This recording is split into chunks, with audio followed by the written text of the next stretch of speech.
vamos a hablar de el Serum Restore Look.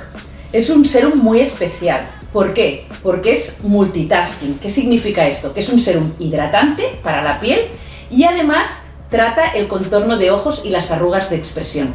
¿Por qué? Porque lleva un concentrado de activos de vitamina K oxidada para aclarar toda la zona de las ojeras.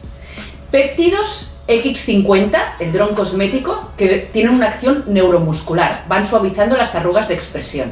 Además lleva jengibre, cafeína, que descongestiona toda la zona del contorno ocular, y como base lleva aceite de jojoba, aloe vera y ácido hialurónico.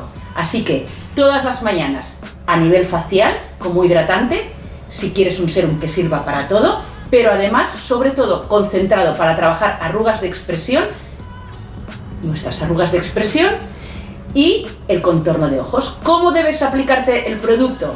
A nivel de contorno de ojos con masajes suaves, toquecitos, y a nivel facial siempre masaje ascendente. Restore Look, esta es su presentación.